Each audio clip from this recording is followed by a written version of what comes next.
주사별로 언제 많이 좀 올랐었는지 이벤트별로 혹시 정리를 해주실 수 있을까요? 제가 빅히트, 예전에 하이브 사명 바뀌기 전에 빅히트였고요. 빅히트가 상장하면서부터 이제 엔터 산업을 담당하기 시작했는데요. 사실 그게 시초였던 것 같아요. 엔터 산업이 이제 커지는 하나의 시발점이라고 저는 보고 있고, 운 좋게도 그런 타이밍에 엔터 산업의 분석을 맡게 되어서 이런 성장 과정과 일련의 과정들을 모두 다 이제 경험을 해볼 수 있는 소중한 기회라고 생각을 하고 있고, 굉장히 또 재밌게 일을 하고 있는 상황인데요. 코로나 이전과 이후로 계속 나눠진다고 말씀을 드렸는데, 하이브 역시도 이제 코로나 때 비슷할 때 이제 코로나 이전 터지기 한 3개월 전에 이제 상장을 했고요. 10월 15일인가? 16일 2019년? 제가 기억하기로는 그럴 거예요. 그래서 그때 상장을 했고, 처음이에요. 코스피에 상장한 레이블로는. 나머지 엔터 3사는 다 코스닥에 이제 상장이 된 상황인 거고요. 시가총액이 가장 큰 1위 기업 중에 하나입니다. 그래서 상장하고 나서부터 굉장히 좀 본업뿐만이 아니라 이런 다양한 투자 활동이라든지 이런 것들을 굉장히 좀 공격적으로 많은 딜들을 짧은 1년 사이에 계속해서 추진을 해왔고, 대표적으로 이제 저도 상장할 때 이제 커버리지를 게시를 하면서 리포트를 냈었는데, 그때 당시에 저도 이제 하이브는 그러니까 보통은 이제 피어 그룹들을 대상으로 비교를 하면서 목표 주가를 설정하고 밸류에이션 하는 방법을 쓰시는데요. 저는 하이브 상장할 때 사실 글로벌 레이블을 피어로 삼았거든요. 그래서 보시면 세계 3대 레이블이 있어요. 소니랑 유니버설 뮤직 그룹이랑 이런 레이블들이 3개 정도 있는데, 그 당시만 하더라도 이제 하나밖에, 워너뮤직 브라더스라고 하나밖에 상장을 안 했었어요. 그래서 하이브가 상장하기 직전에 한 4월에 나스닥에 상장을 했었고, 그걸 이제 글로벌로 봐야 된다. 저는 이제 팬덤이 더 이상 이제 BTS를 시작으로, 블랙핑크를 시작으로 한국에만 국한되지 않고 해외로 뻗어나갈 거다라고 봤었고, 그래서 글로벌 레이블들 중에 상장된 회사가 어디가 있지? 그래서 찾다 보니까 유일하게 한 군데 상장했더라고요, 나스닥에. 그래서 그 글로벌 레이블을 타겟으로 삼았고, 그때 당시에 이제 밸류를 논하자면 국내 같은 경우는 PER 기준으로 한 24배에서 25배 정도인데, 이제 해외 같은 경우는 못해도 50배 이상을 받더라고요. 그래서 저도 이제 하이브 같은 경우는 이제 50배를 줬었고, 그 이유는 이제 글로벌 레이블의 엔터사, 그리고 두 번째로는 전무후무한 이런 엔터 플랫폼을 가지고 있다. 그래서 플랫폼 같은 경우는 이제 OTT 이런 거 생각하시면 직관적으로 떠오르시는 게 넷플릭스잖아요. 그래서 이런 플랫폼 산업의 특성상 시장의 선두주자가 끝까지 그 독점적인 지위를 가져가면서 시장의 1위 구조를 지키는 경우가 많고요. 나중에 후발주자로 2등, 3등 들어오는 분들은 이제 대규모 자본을 베이스를 가진 이제 대기업들이 진출을 하지만, 그래서 시장을 거의 독과점 구조로 가져가게 되어 있어요. 그래도 1위의 그런 첫 번째 퍼스트 티어의 진입의 그런 것들을 좀 무너뜨리기는 좀 한계가 있거든요. 근데 이런 측면을 봤을 때 엔터 산업 자체에 이런 플랫폼을 도입을 시켜서 이제 글로벌리 진출이 좀 용이하고 마진을 좀 내재화시키면서 관련해서 MD 굿즈나 멀천다이징 이전 샵까지 MD 굿즈를 온라인 샵으로 이제 구매할 수 있는 것까지 플랫폼을 만든 거는 이제 글로벌 레이블에서도 없던 기획 그런 사업 포트고, 국내에서는 처음이기 때문에 이러한 것들을 많이 궁금해할 것 같았어요. 해외 레이블들에서도. 더군다나 이제 코로나가 터지면서 해외 같은 경우는 아직까지도 아티스트의 이런 콘서트 수익이 대부분의 수익 창출이거든요. 그래서 흔히 쉽게 말씀드리면 하이브에는 BTS, 그 당시에는 이제 BTS라는 그룹이 절대적으로 비중이 컸었으니까, 글로벌 뮤지션으로 말씀드리면 BTS 같은 이런 아티스트가 글로벌 3사에는 100명, 200명이 있는데 적자를 계속해서 기록하고 있고, 하이브는 이런 그룹이 하나밖에 없는데도 엄청난 영업이익 성장과 매출 성장을 100%, 200%씩 성장하면서 이익을 갱신하고 있으니 해외에서도 굉장히 좀 어떻게 보면 한국은 되게 작은 시장이고 전체 음악 시장에서도 K-팝은 별로 비중이 안 되는데 관심을 갖게 된 계기가 아닐까. 뭐 BTS로 시작을 됐지만 그 사업 구조에서 봤을 때도 네, 그렇게 해서 이제 추후에 뭐 유니버설 뮤직도 또 상장을 하게 되면서 뭐 하이브랑 JV를 맺고 이런 식으로 좀 음악 시장이 굉장히 글로벌리 좀 커져가는 이런 투자 쪽의 업무를 좀 담당을 많이 하면서 굉장히 그때부터 주가는 무섭게 치솟기 시작했고요.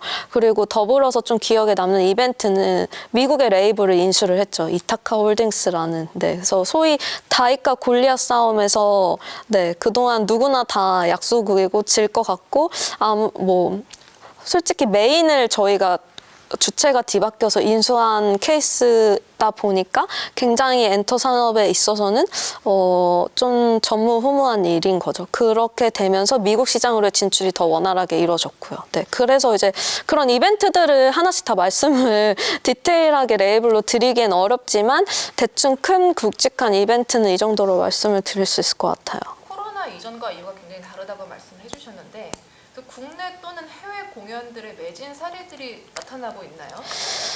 뭐 지금 다 솔드아웃이에요. 월드 투어도 그렇고 국내도 그렇고 국내 아티스트의 공연을 보려면 해외에 나가서 봐야 되고요. 해외 티켓이 그나마 좀 더 구하기가 쉽거든요. 그러니까 뭐 그것도 쉬운 건 아닌데 해외 티켓이 미국 같은 경우는 리셀이 합법적으로 허용이 되기 때문에 국내나 뭐 이런 데서 못 구했으면 소위 말해서 원래 팔리던 가격보다 더 높은 가격으로 원한다면 이제 거기에 참여해서 높은 가격을 지불하고 볼 수도 있고요. 그래서 보통은 다 오픈하자마자 솔드아웃이 되는 부분들이 다 대부분 모든 아티스트들한테 해당이 되고 추후에 이제 추가 공연이 또 열려도 마찬가지입니다. 그래서 보통은 이게 콘서트가 열리게 되면 간접 매출 중에 팬클럽도 있거든요. 근데 그 팬클럽은 유료 팬클럽이고요. 티켓이 열릴 때는 모두한테 똑같이 열리는 게 아니라 유료 팬클럽에 한해서 먼저 이제 예매 창구가 열리고 거기서 이제 남은 티켓이 일반 예매로 열리는데요. 보통은 일반 예매까지는 다 열리지가 않죠. 그래서 투어를 만약에 한다. 뭐 이런 공지가 나오면 이제 더불어서 유료 팬클럽 수도 이제 증가를 하는 모습도 이제 보이고 있고 코로나 이후랑 이전이랑 비교를 했을 때 코로나 때는 사실은 콘서트를 하긴 했었거든요. 이것도 한국이 좀 유일해요. 왜냐면 굉장히 좀 똑똑하고 부지런한 특성 같은데 보통은 이제 뭐 코로나 때문에 대면 콘서트가 안 된다라고 하면 해외 아티스트들 같은 경우는 뭐 콘서트를 취소한다거나 하는데 한국은 해요. 하고 이제 영상으로 찍어서 그걸 온라인 콘서트로 돌려서 온라인 스트리밍으로 또 판매를 하시더라고요. 그래서 코로나 이후로 이러한 것들이 어쨌거나 이런 오프라인 장소는 규모가 한정적이고 그 늘어난 팬덤을 다 수용을 할 수 없기 때문에 이걸 온라인과 오프라인으로 동시에 이제 반영을 하게 되면 엔터사들의 수익 같은 경우는 더 이제 개선이 될 수 있는 구조로 이제 가져가게 되는 거죠. 진과 제이홉의 군입대에도 실적이나 주가가 건재한 이유 어디에서 찾고 계신가요? 이게 작년 6월 13일이에요. 정확히 기억을 하고 있고요. 제가 이걸 실시간으로 보고 있었거든요. 이게 6월 13일이 BTS 데뷔일이고요. 항상 연마다 그 라이브 방송을 해요. 그래서 그거 소통을 이제 데뷔 축하 뭐 어떻게 보면은 생일이죠. 그런 것도 하는데 6월 10일 날 컴백을 하고 이제 13일에 이제 데뷔 기념일 해서 여느 때처럼 이제 방송을 보고 있었는데 거기서 돌연 이제 그룹 활동을 컴백한 지 3일 만에 잠정 중단하겠다라고 이제 밤 9시쯤에 뭐 방송을 하면서 그래서 순간 좀 얼음이 됐고 제 생각에는 이거를 내일 아침 되면 이제 난리가 나겠다. 하한가로 시작을 하겠구나라고 이제 스쳐 지나갔지만 뭐 밤에 이거를 이제 뭐 소식 채널을 올리나 뭐 낮에 올리나 예정된 그런 거기 때문에 그래서 다음날 뭐 역시나 하한가로 이제 주가는 이제 시작이 되었고요. 그렇게 생각했던 이유는 이제 그때 당시만 하더라도 하이브에는 보이그룹밖에 없었거든요. 크게 네 팀. 그리고 BTS, 세븐틴, 그리고 TXT, 엔하이픈 이런 식으로 네 팀이 있었고 TXT랑 엔하이픈은 뭐 앞에서도 말씀드렸지만 뭐 굳이 말하자면 4세대 아이돌에 속하는 신인 그룹의 아티스트, 보이 그룹이라고 생각하시면 되고 이제 거의 메인이 BTS였어요. 그리고 BTS 같은 경우는 코로나 때도 사실 먼저 리오프닝이 되었던 미국에서 뭐 사회 공연 이런 식으로 유럽까지는 아니지만 미국에서 뭐 LA나 라스베가스에서 공연을 했을 때 사회 공연만으로도 공연 매출이 거의 800억을 넘게 벌어들인 굉장히 파워풀한 그룹이기 때문에 이러한 그룹 활동이 돌연 이제 잠정이 중단됐을 경우에 그동안 이제 아이돌이라는 제가 이런 단어를 좀 별로 좋아하지 않는다라고 말씀드렸던 게 그동안의 선례는 사실은 이런 그룹 활동이 남자 보이그룹 같은 경우는 군대를 가고 나서는 보통은 이제 해체 소선을 밟거나 아니면 좀 그룹 활동이 굉장히 좀 유야무야 되는 이런 선례들이 많았기 때문에 아무래도 분석하시는 분들 그리고 이런 투자자들의 관점에서는 BTS도 이제 막 리오프닝 되고 시작인데 그룹 활동이 여기서 끝나면 이제 하이브는 별로 주가에 모멘텀이 없다, 뭐 실적도 뭐 영업이익도 많이 꺾일 거다 이렇게 좀 부정적으로 많이 해석하시는 분들이 많았던 것 같아요. 근데 그 당시에 제가 말씀드렸던 논거는 두 가지가 있었고 뭐 유일하게 마이너스를 추정하지 않은 사람 중에 한 명인데요.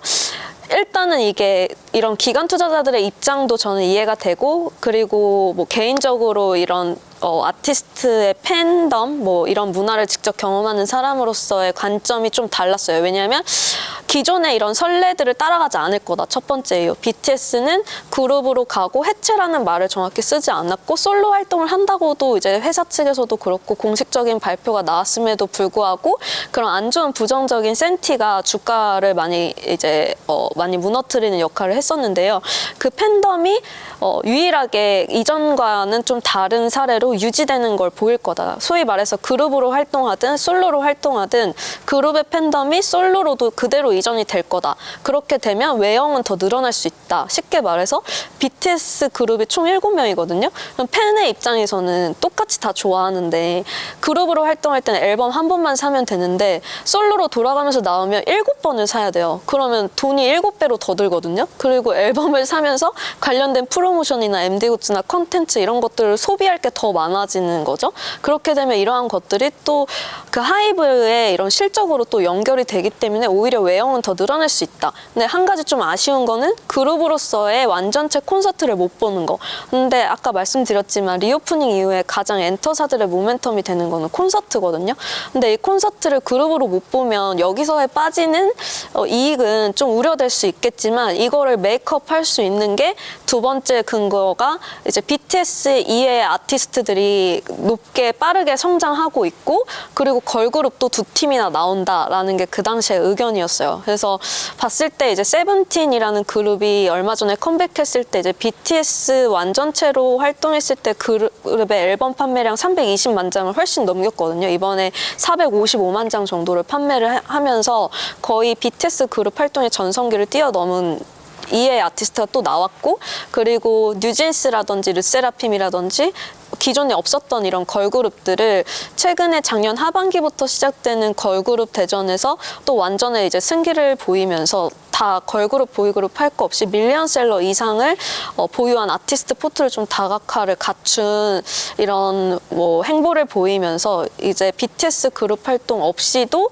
3개 분기죠. 작년 하반기, 3분기, 4분기 그리고 올해 1분기까지 3개 분기 연속 서프라이즈 실적을 내면서 이제 이러한 시장의 우려들을 좀 많이 불식시킨 것 같아요. 그래서 BTS가 솔로로 활동해도 핫백 1위를 뭐 1등, 2등은 다 BTS 솔로로 활동하시는 분들의 차지가 되었고 또 콘서트 자체도 없을 거다라고 생각했는데 또 혼자 활동하면서도 월드 투어를 또 돌고 있거든요. 그래서 이러한 것들 그리고 나머지 아티스트들도 굉장히 이전에는 없던 빠른 속도로 성장해 오면서 이러한 우려들이 좀 많이 불식이 되는 모습을 좀 보여주고 있습니다. 그러면 당분간 하이브의 최대 무기는 뉴진스라고 봐도 괜찮을까요? 뉴진스라고 왜 말씀하시는지 모르겠는데 다 괜찮거든요. 지금 뭐 BTS 솔로도 있고 그리고 세븐틴, TXT NCT, 뭐 다 엔하이픈, 뉴진스, 르세라핌 다 잘하고 있고요.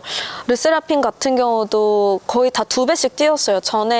이전에 뭐 앨범이 70만 장인데 지금 140만 장 정도 팔았고, 세븐틴 같은 경우도 거의 이제 누적으로 하면 500만 장 넘길 거고요. 이거는 BTS를 뛰어넘는 수치고, 그래서 K-팝 전체 아티스트로서 봤을 때도 가장 크게 앨범 물량으로만 봤을 때는 가장 커리어 하이를 찍었기 때문에 뭐 걸그룹, 보이그룹 할 거 없이 굉장히 다 자체 기록들을 경신 중이고, 그리고 또 하나는 위버스 플랫폼 말씀드릴 수 있을 것 같아요. 거기에 지금은 국내 아티스트들이 대부분인데 하반기 때 일본 AK48을 시작으로 이제 해외 미국의 유명한 아티스트들도 입점이 시작이 됩니다. 그러면 아무래도 그 플랫폼에 모이는 사용자 수가 많아지면 많아질수록 거기서 이제 돈을 직접적으로 뭐 컨텐츠를 소비를 하거나 상품을 구입하거나 이러한 것들이 늘어나게 되면 아티스트의 활동 없이도 계속해서 이익을 유발시킬 수 있는 이런 사업 구조가 만들어지기 때문에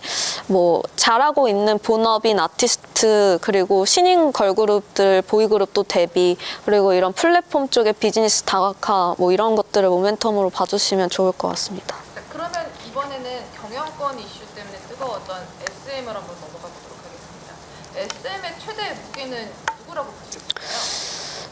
그냥 아티스트로 봤을 때 주력 아티스트는 말씀드린 이제 NCT랑 에스파가 가장 팬덤이 높고요. 에스파도 약간 원래는 올해 2월에는 그러니까 컴백을 하려고 했었는데 뭐 경영권 분쟁 이슈 이런 것들 때문에 좀 미뤄져서 최근에 이제 컴백을 하게 되었고, 역시나 컴백하자마자 초동 물량이 거의 한 140만 정도 판매를 하면서 이전의 팬덤이 굉장히 견조하게 유지되고 있다라고 말씀을 드릴 수 있을 것 같고요.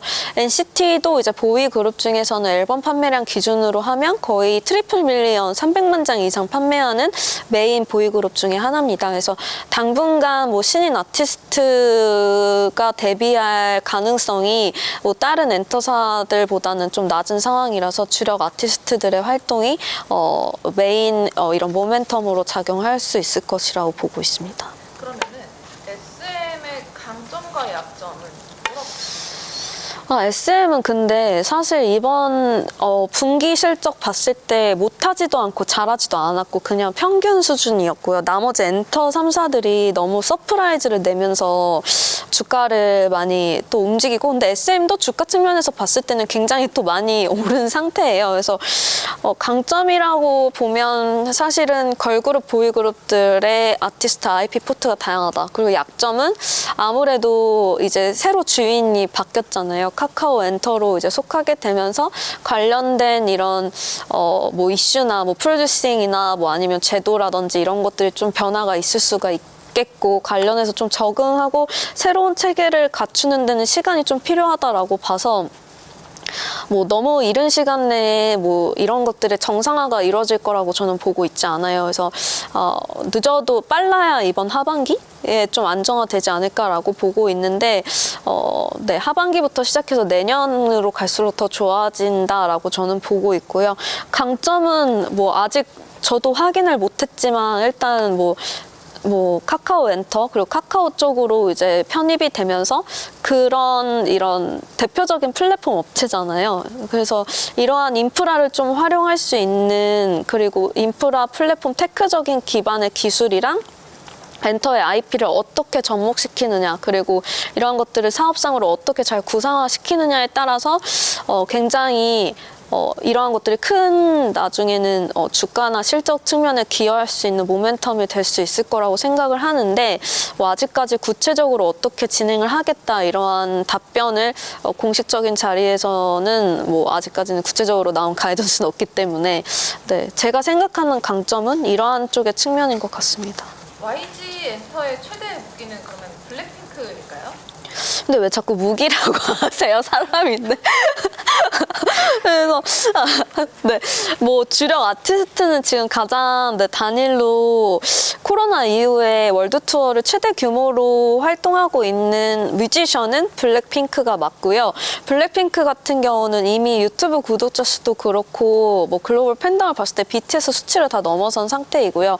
이번에 코첼라 메인 헤드라이너로서는 K-팝 아티스트로서 그룹으로는 처음으로 선 아티스트고 이게 온라인 뷰잉만 2억 5천만 명이거든요. 그래서 명실공히 굉장히 좀 글로벌 K-팝을 이제 대변하는 아티스트 중에 한 명이다라고 말씀을 드릴 수가 있겠고, 네, 그래서 블랙핑크가 주력으로 활동을 하고 있고요. 그 다음에 또 블랙핑크 다음으로 YG 엔터에서 8년 만에 신인 그룹이 이제 나올 예정입니다. 그래서 베이비 몬스터라는 이제 걸그룹이 데뷔를 목전에 앞두고 있고, 이미 그런 유튜브 채널로 이런 서바이벌 경연식 프로그램이나 뭐 노래를 부르는 것들, 멤버들 공개, 뭐 이런 춤, 뭐 이런 것들을 다 이미 선보였기 때문에 이미 구독자 수 220만 명을 보유를 하고 있어요. 그래서 220만 명을 가지고 좀 데뷔를 하면 굉장히 그 파급력도 굉장히 높다. 그리고 보이그룹 중에 트레저라고 있는데요. 트레저 같은 경우도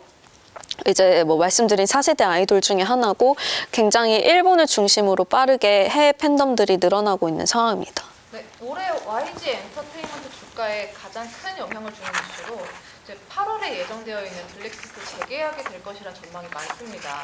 근데 과거 사례로 봤을 때 재계약 성공 실패 여부가 주가 영향이 좀 클까요? 일단 아티스트가 누가 활동하느냐에 따라서 엔터 레이블사의 실적이랑 주가가 연동되는 건 맞는데요. 지금 블랙핑크 같은 경우는 작년 9월 15일 날 정규 앨범 컴백하고 10월 15일 서울을 시작으로 그리고 올해 8월 말까지 월드 투어가 거의 1년 내내 예정이 되어 있는 상황이고요.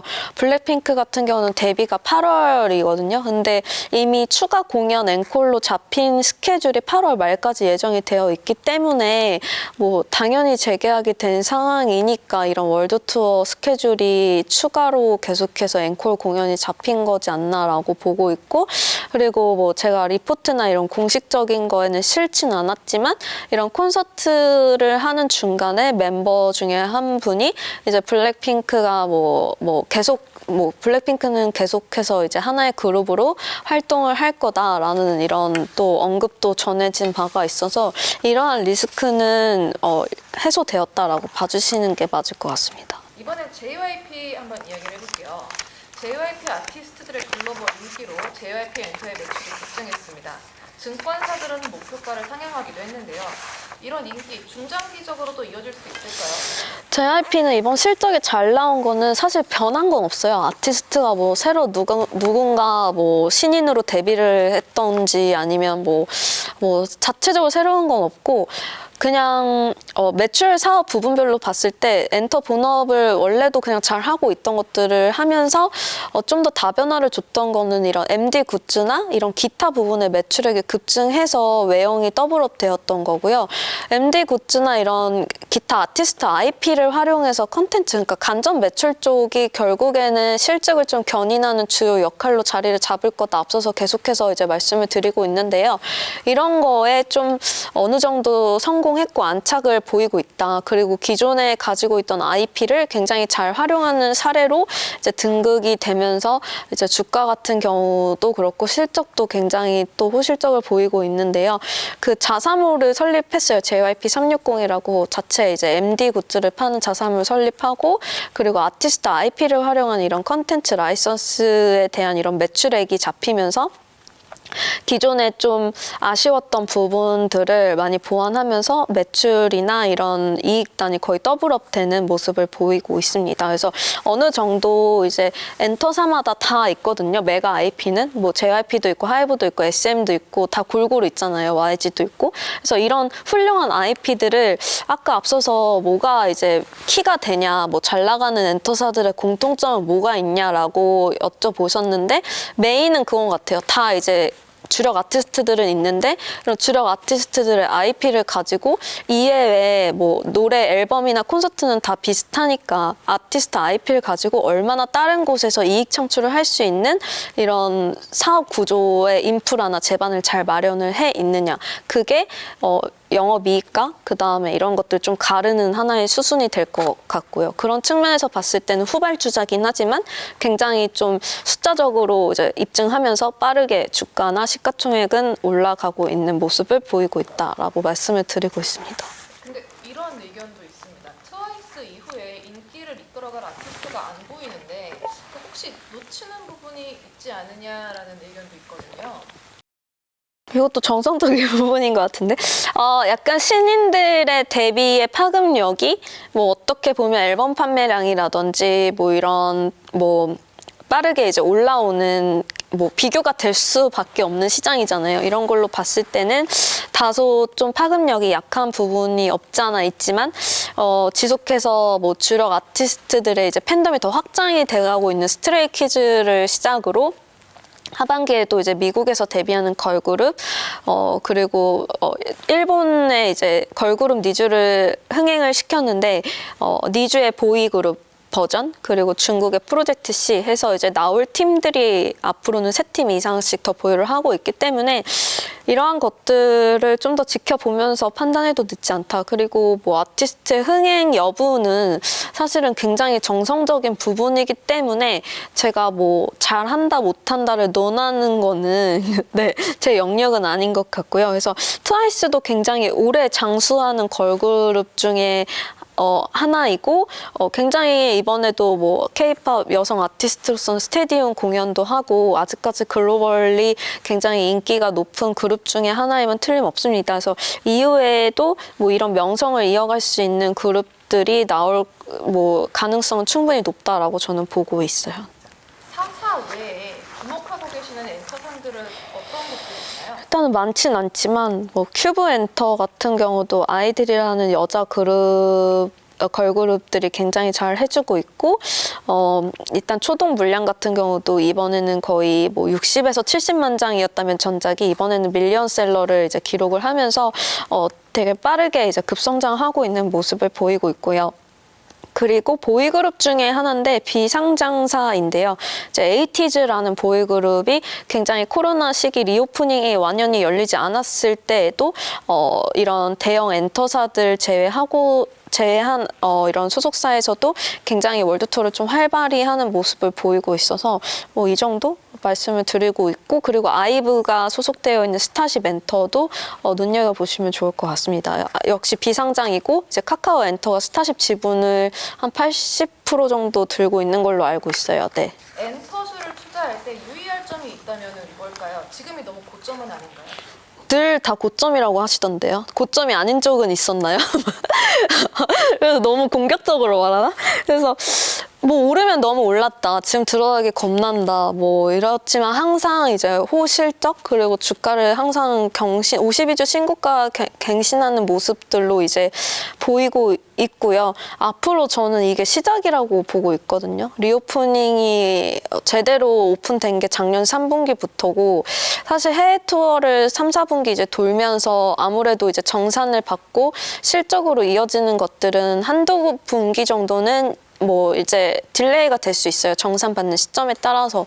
근데 이제 막 열렸고 K-팝의 시장도 이제 막 시작이기 때문에 저는 앞으로 산업 측면에서 볼 때는 더 커질 일만 남았다라고 보고 있고, 그렇게 보면 산업이 성장하고 기업들의 이익들이 커지면 뭐 엔터사들의 주가는 이익이랑 주가랑 비례해서 올라가는 그림을 보여줬기 때문에 향후에 더 커질 산업은 맞습니다라고 자신 있게 말씀을 드릴 수가 있겠고요.